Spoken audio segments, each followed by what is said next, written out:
радиои фарҳанг гуфторҳои худро идома медиҳад.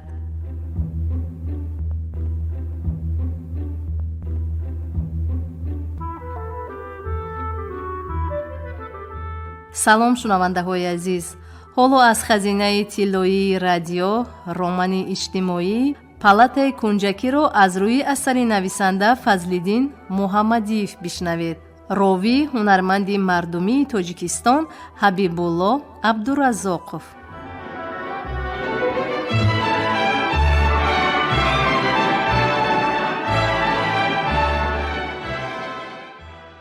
واقعاً از صحبت ما به خود شما نیز سودی خواهد رسید.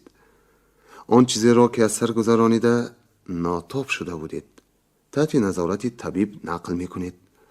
جریان نقل تا اندازه به دوباره اثر گذرانیدن آن واقعات مانند است. به نظر ما طبیبان این مصاحبه از همین جهت یک نوع مشق هم می شود. قبل از جواب شده برآمدنتان از طبابتخانه ما باید اعتماد حاصل کرده باشیم که بیرون از در کسلخانه احوال شما دیگر وضعی نخواهد شد. بگاهی پس از ساعت استراحت باز می آیم. زید نیستید که صحبت را امروز بگاهی سر کنیم؟ ناصر عباس گفت که راضی است. خوش ملا ابراهیم، من و شما هم تقدیر بوده ایم. به این برنامه چی میگویید؟ پس از رفتن زرداد خان سوال داد ناصر عباس.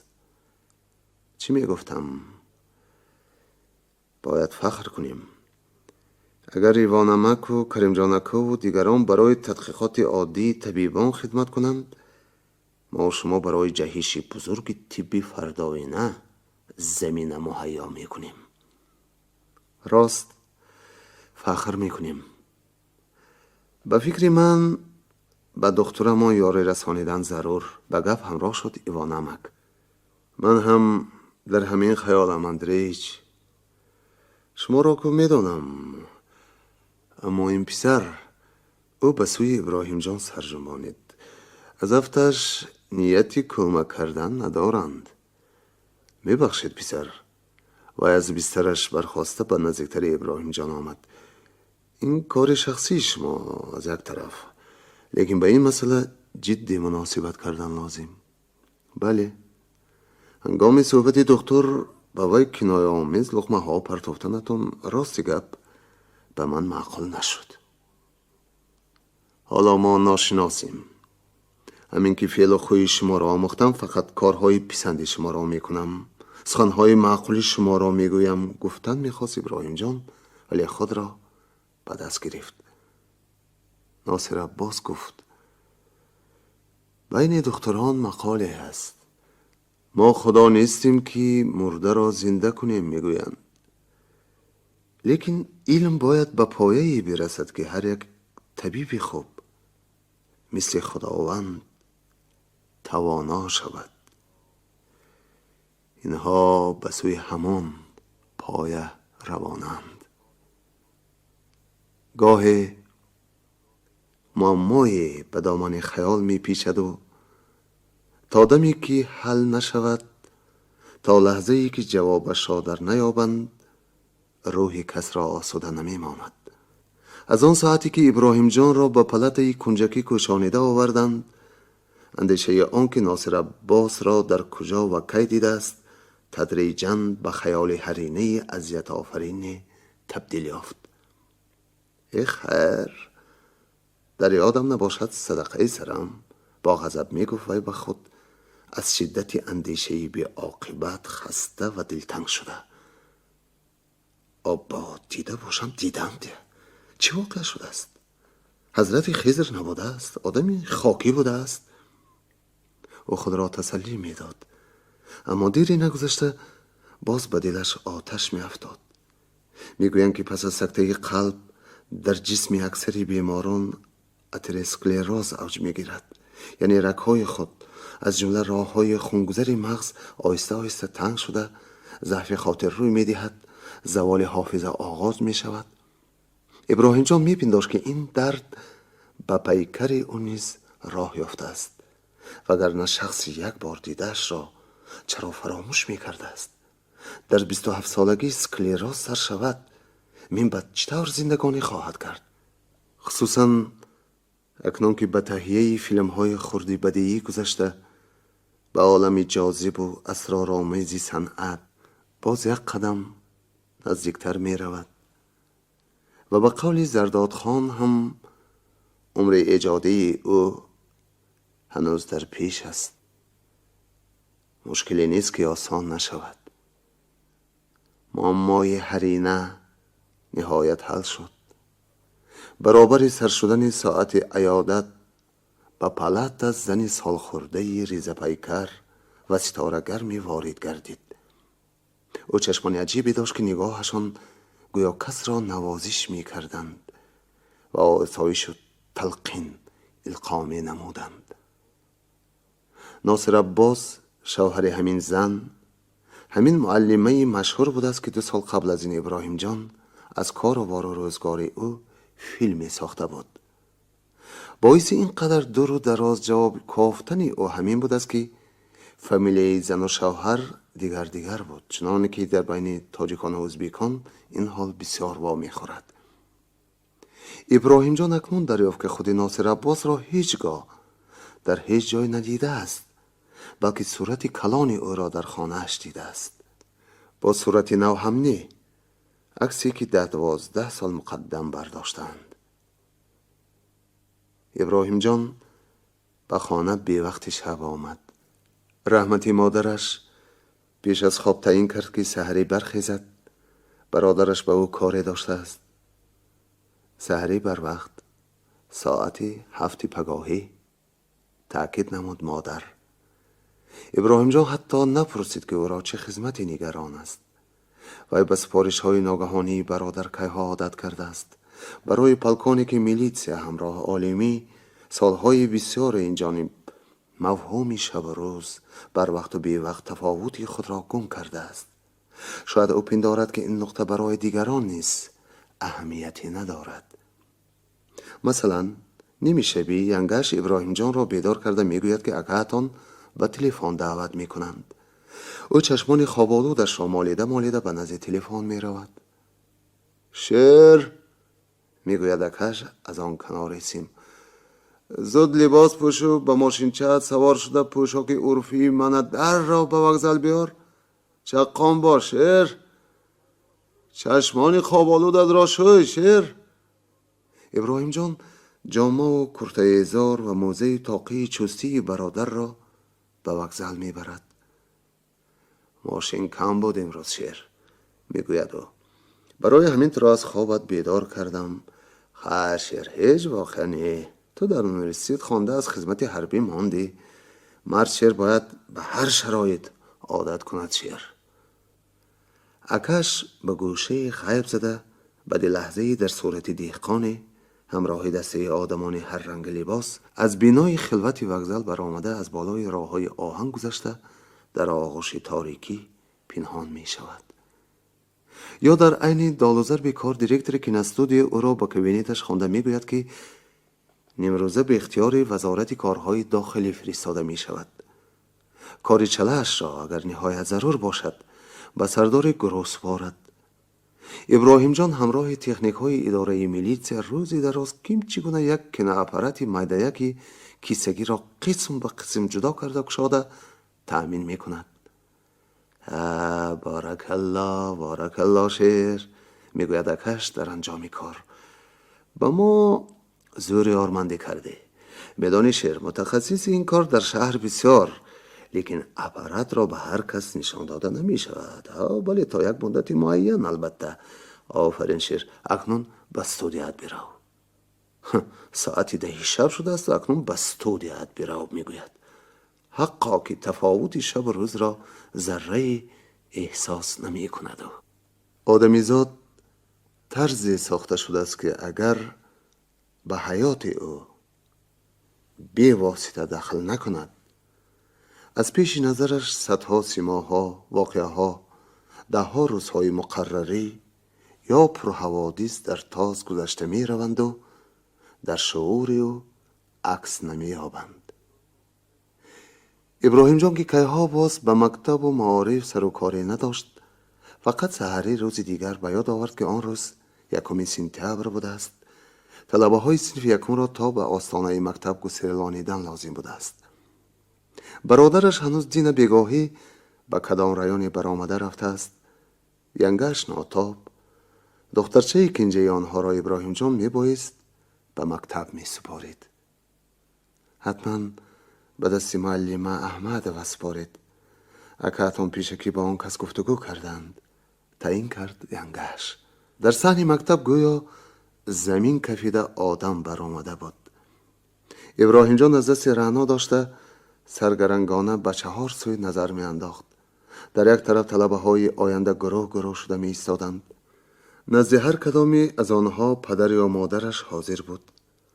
معلمان بین گروه ها راست ایستاده به دفترهای خود قیدها می گذاشتند. با پدر و مادران صحبت می کردند. از قریبی ابراهیم جان جوان قد بلندی در تاس می گذشت. از گالستوک سرخی به گردن بسته‌اش پیانر و ژاتی بودنش حیام بود. ابراهیم جان او را از راه باز داشته خواهش نمود که معلم احمد او را نشان دهد. احمد خود به خود تکرار میکرد. جوانی بلند بالا و گویا با او از تاریخ فلسفه شرق یا فیزیک یدرایی سوالی دندان شکنی داده باشند. انگشت شهادت به پیشانی گذاشته دمی فکر کرد و نام معلمه را باز چند بار دیگر ذکر نموده نهایت گفت احمد مرحمت رفیق. با آن سوی بینا بگذارید. معلم احمد در میدانچه اسپورت. و خود همچنان تازم به میان توده های آمیخته بچه ها و کلان سالان در آمده رفت. در آن طرف بینای مکتب منظره باز عجیب تر بود.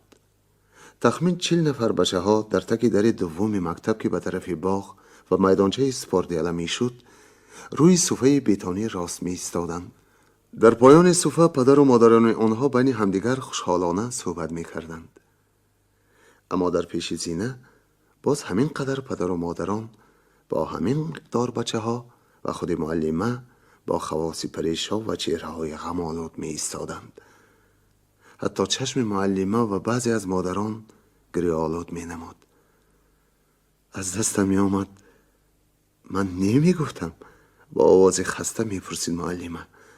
آدمان تربیه فرزندانشان را باور کرده می سپارند و من نمی گفتم. ابراهیم جان جیانتان را حتما به دست معلمه احمد وسپارید گفته تاکید کردن ینگش سخن او را که برادرش با احمد و پیشکی گفتگو کرده بود است به یاد آورد و پی برد که این گروهی که همه آشفته و ملول می نمایند از چه سببی باشد نیز می خواهند که فرزندانشان را از همین زنی ریز جثه ستاره گرم تعلیم دهد. امک جان رفتیم آخر. گفتن رعنا ابراهیم جان را به هوش آورد و او قطع قدم گذاشته از یک گوشه دوره به خود راه گشاده به معلمه نزدیک رسید. انا این دخترچه؟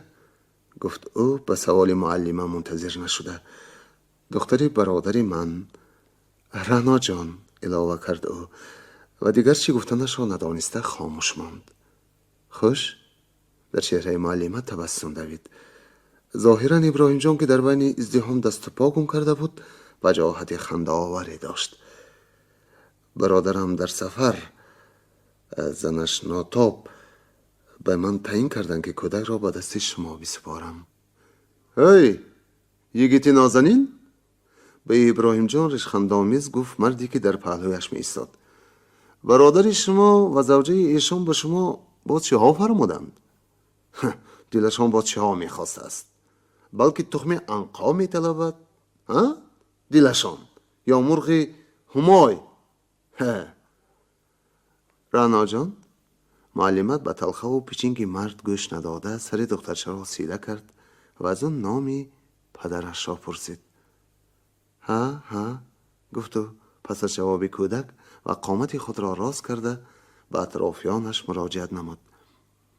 رعنا جان دختر سابق شاگرد من. نیت کرده بودم که فرزند شاگردانم را هم درس گویم. معلمه کدام یک خاطره خوشی را به یاد آورد و چهرهش را لبخند لطیفی روشن نمود. آن شدتی که فقط چند دقیقه پیش در معامله بین او و این آدمانی رنجیده خاطر وجود داشت از بین رفت. هر کس نیت می کند که صاحبی فرزند شود. همین که به نیتش رسید باز آرزو می کند که فرزندان فرزندش را ببیند. انا معلمه ورقه را از میان دفتر برآورده به سوی آن مرد تندگپ دراز کرد. منه نگرید، نام این دخترچه در روی خط کیها نوشته شده است. مرد تندخو خم شده ورقه را با چشمانش نزدیکتر آورد. لحظه زین ماند، بس ناراضیانه دست افشانیده به کنار برآمد. در اندام او چنین معنی نقش بسته بود که در این دنیا انصاف و عدالت گفتنی چیز نبود و نیست. موضوع فیلم آیید به معلم احمد و همین طور قریب تصادفاً یافت شده بود. بعضی همکسبان ابراهیم جان اول موضوع فیلم آینده خود را فکر کرده، بعد برای تهیه آن به میان مردم به کارخانه و مؤسساتی در کاریشان میبرایند. ابراهیم جان باشد اکثرا بدون نقشه و نیتی به مابین مردم رفته از آنجا موضوع می‌یابد و فقط پس از آن از پی تهیه فیلم می‌افتد. بحث و تلاش مردم برای سپردن بچه‌هایشان به دست معلم احمد و به ابراهیم جان تأثیر عمیقی گذاشت و قرار داد که درباره این آموزگار فیلمی سازد. هنوز نقشه واضحی نکشیده، طرح کار من بعده خود را معین نکرده به آن مکتب باز آمد و با رضایت مأموران در یک گوشه صنف به مشاهده و معاینه پرداخت. روز دوم و سیوم بچه‌ها با او دیگر اونس گرفتند. اپارات مدیک، صندوقچه های بطریه و ابیکتیو داری او دیگر هوش آنها را پریشان نمی کرد. روز چهارم هر سه تنفس را همراه رعنا جان و دیگر بچه‌ها گذرانید. در جواب سوال باران آنها یک زل می گفت که آواز معلمه هشان را نوشته می گیرد. از بس که اپارات میده را بچه‌ها نمی شناختند به سخنش باور می کردند و در سرشان خیال پیدا نمی شد که او صورت آنها و معلمه هشان را راستی به نوار می گرفته باشد. ذاتاً به تدبیرهای احتیاطی ابراهیم جان حاجت هم نبود. زنگ زده می شد. بچه ها در چند ثانیه جایهای خود را اشغال می کردند. معلمه درس را از سر میز یا تخته صنف آغاز می کرد و بعد گویا باغبانی باشد و میان نهالکان بوستان نو بنیاد گشت و گذار می کرده باشد.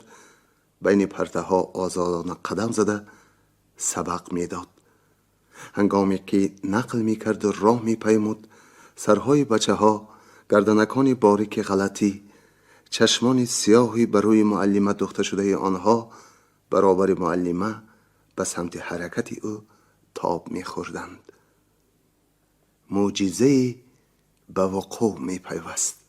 آنهایی که فقط چند روز قبل از این به چیزی بیشتر از 10 دقیقه دقت جلب کرده نمی توانستند، اکنون تا دمی که خود معلمه رخصتشان ندهد، تا لحظه‌ای که زنگ شد بچه ها به تنفس می برایم نگوید، از جایشان نمی جنبیدند.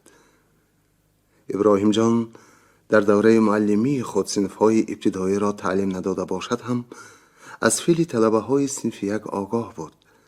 او چشمدار بود که پسرکی به ناخواست از پس پرته خسته گویا در خیابان سیر و سیاحت می کرده باشد، به این و آن اطراف جوانب بیغمانه نگاه ها افکنده در را گشاده و به حضور از پسش پوشیده بیرون می رود و فقط از مدتی گویا به خانه خود می در آمده باشد بی پروا و با سهولت کودکانه آمده در جایش می نشیند. یا دخترچه از کیسه چیزی از قبیل شانه دندانه هایش شکسته یا پارچه بور برآورده آن را پیش خود می ماند و آن چیز را زاچه قرار داده به صحبت مادرانه با آن کودکی بی عقل آغاز می کند. اما در صنف معلم احمد و این گونه حادثه ها ظاهراً استثناء بودند. ابراهیم جان اندام معلمه وجاهت کودکان، ifade چهره و چشمان آنان را هر قدر و به هر طرزی که میخواست عکس میکنانید.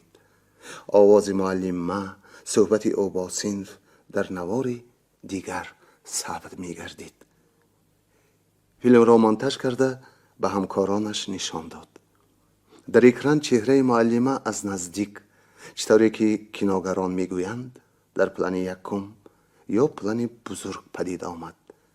فکر و اندیشه عمیقی خوانده میشد از وجاهت او، در عین زمان یک ifade اضطراب‌آمیزی نیست. چی گویم به شما؟ سوال میداد معلمه در جواب پرسش ابراهیم جان و اکنون این سخن را از اکران وسیع راست به تالار تاریک به تماشابینان مراجعت کرده می گفت و بیننده در حقیقت حس می کرد که این زن از طایفه آدمانی نیست که گپ گفته هر چیزی به دهان آمده را اظهار می دارند. چطور فهمانم به شما؟ می گفت او و باز عیان می گردید که گوینده ضرورت زودتر جواب دادن را البته می فهمد و ذاتاً قادر است که در حال جواب بگوید، اما می خواهد که جوابش پاسخ رسمی زبان زد نباشد. بنابراین باز خیال می کند. عادتاً در فیلم ها، علل خصوص فیلم های واقعی حجتی، جریان اندیشه را عکس نمی کنانیدند. جای خالی از عمل یا سخن را هنگام منتج بیچون و چرا بریده می پرتافتند. ابراهیم جان مترهای گرانبهای نوار را که برای آنها بین اپراتور و رژیسوران از یک طرف و مأموریت استودیو از طرف دیگر همیشه کشاکش وجود داشت، دریغ نداشته به انعکاس سکوت و جریان خیال معلمه صرف کرده بود. این گذشت، این اسلوب نتیجه غیر چشم داشته داده بود. با قیافه اندیشمند زن 10 ثانیه، بعد باز 10 ثانیه، سپس 20 ثانیه دیگر نگاه کرده می استادید. لحظه اولی قدر دلتنگی رو می داد. پس به اندام او با دقت می نگریستید و همراه او به خیال می رفتید که در حقیقت این سوال سبک سطحی نیست. در واقع چی گفتن می تواند در این خصوص؟ می دانید در هر کار نقطه گردشی می شود. سالهای اولی معلمی اندیشه مرا آرام نمی گذاشت. از درس خسته شده برآمده در گوشه نشسته به خیال می رفتم و از تضاد عجیبی کسبم تأمل می کردم. من معلمه می گفتم به خود. مرا دولت به این وظیفه آماده کرده است. بچه ها باشند برای خواندن می آیند. مکتب، معلم، اشیای خانیش همش به همین مقصد آماده شده است. لیکن از بس که بچه ها خردسالند و هنوز عقل رسانه دارند، برای خواندن می آیند و خواندن نمی خواهند. می خواهند بازی کنند. اگر هر 3 درس و بدتر هر 4 درس یک روزه را با خنده و بازی بگذرانید، از شما ممنون می شوند. بعضی معلمان حتی در صنف‌های بالا درس‌ها را با افسانه‌گویی یا مشغولاتی به همین مانند می‌گذرانند.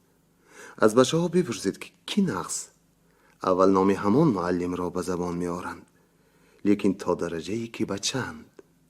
پس از بلاغت آن نام را بی‌شبهه هیچ نباشد با پیشخند یاد می‌کنند.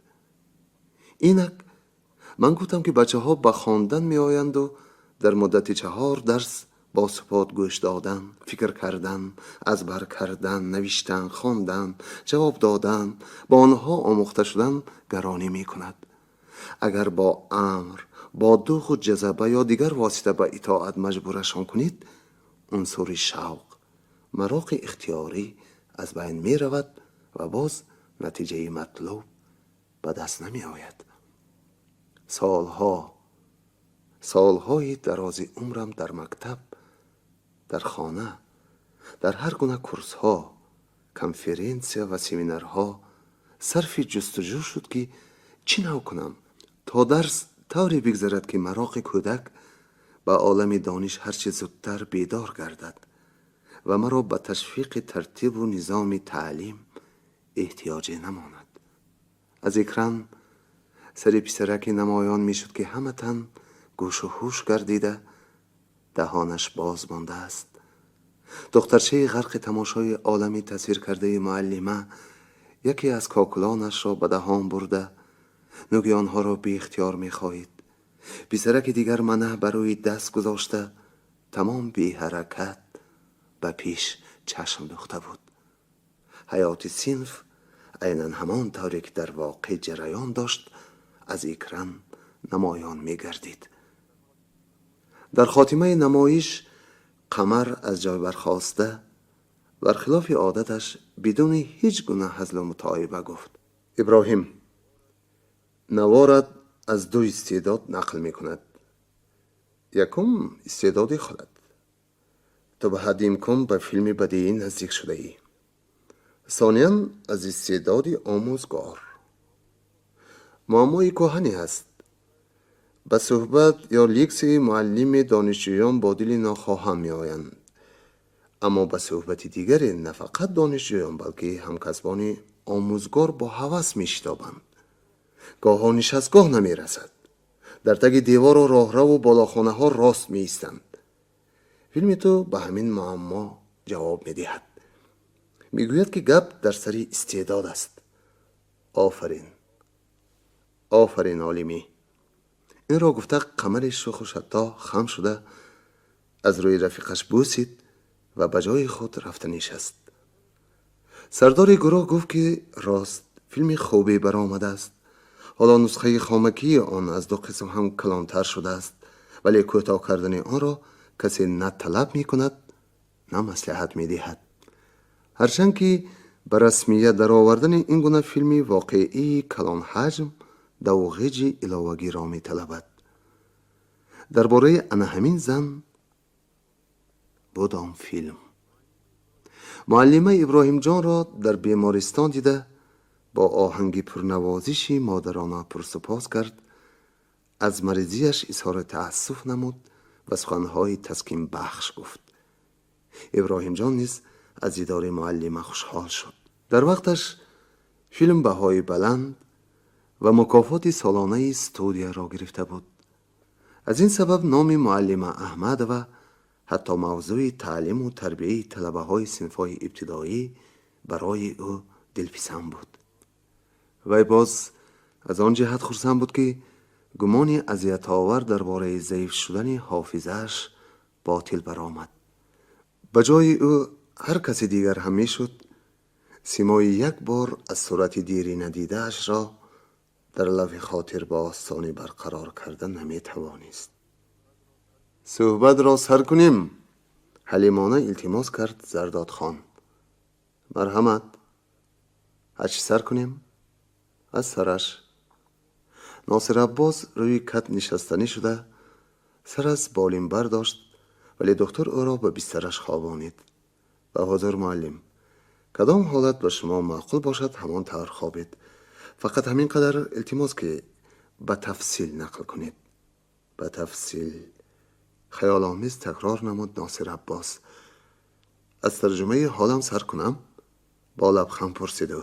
حاجت نه، ترجمه حالتان را از اداره‌تان پرسیدم. کی برای آن رفته بودید؟ از ریان، از کمیته ریسپوبلیکوی نظارت خلق. من بی خبر. شما دکتر خیلی تیاری دیدید. ناتاب بودید. ناراحت نکنم گفتم. غلطی. باز خیال آلود گفت ناصر عباس. من گمانی نداشتم که شخص من به این درجه جالب اعتباری علمی تیپ گردد. خیر دکتر، خودتان گویید. اچی سر کنم؟ نباشد معلم من سوال دهم شما جواب گویید. اختیار. سردار سیخ قالب ریزی بودید در زواد مکانیکی. درست گفتم؟ سعد فایز، به نظارت خلقی گذشتنتون امر اختیاری بود یا از روی ضرورت؟ و این سوال جواب مختصر ها یا نه داده نمی شود. این قصه دراز است دکتر. مرحمت معلم، انا از همین قصه سر کنیم. من آن وقت در حقیقت سردار سیخ بودم. وظیفه جمعیتی هم داشتم. به نقل در آمد ناصر عباس. راهبر گروه نظارت خلقی بودم در زواد خودمان. گروه نظارت به 1001 مسئله حیاتی کارخانه دخل داشت، اما به آنچه بیرون از آستانه زواد می دیدم یا می شنیدم کم اهمیت می دادم. واقعا آخر جمعیت چنان ترتیب یافته است که هر یکی در جنبه خود متصدی قسمتی است. باری پس از کار به گسترانان در آمده، حالا در یاد ندارم برای روزگار چیزی خریدم. اکنون از در بیرون می رفتم که صدای خنده زنی دقتم را کشید.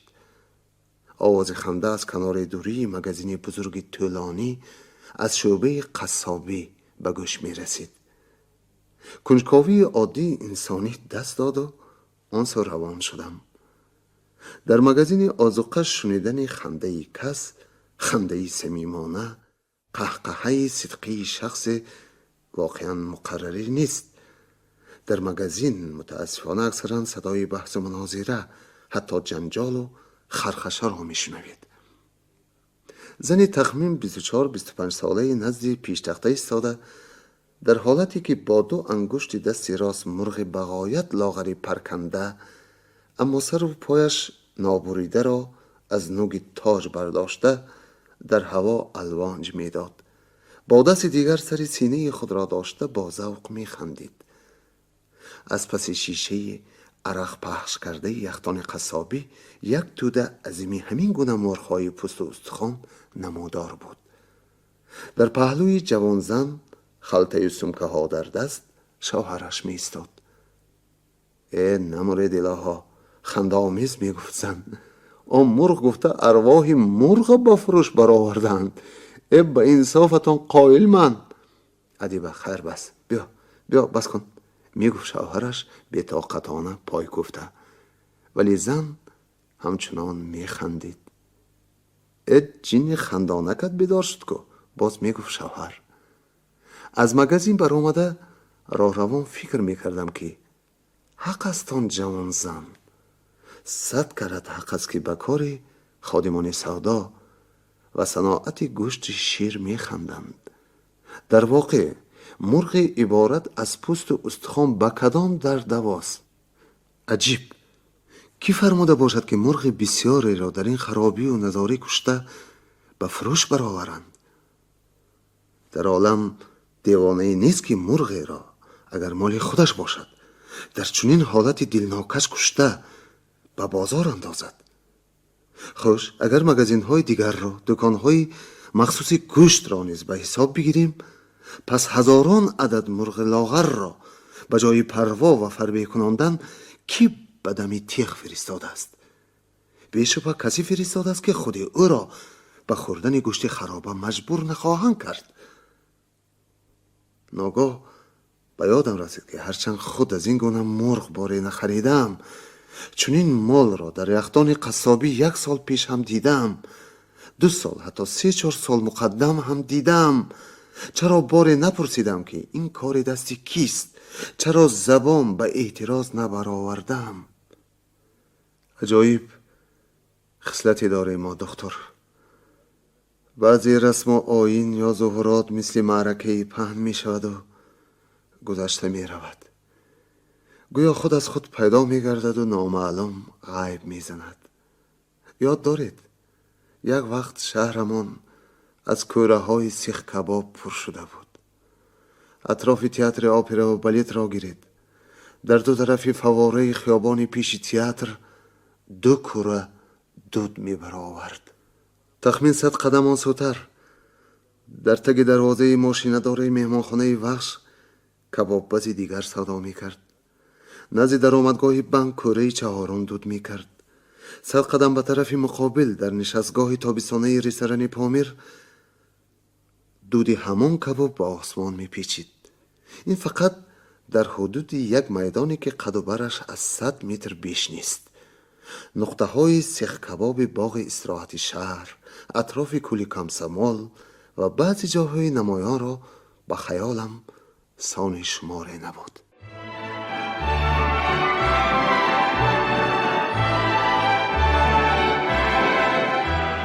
шунавандаҳои азиз, ёдрас мешавем ки шумо аз хазинаи тиллоии радио романи иҷтимоии палатаи кунҷакиро аз рӯи асари нависанда Фазлиддин Муҳаммадиев дар қироати ҳунарманди мардумии Тоҷикистон Ҳабибулло Абдураззоқов шунидед.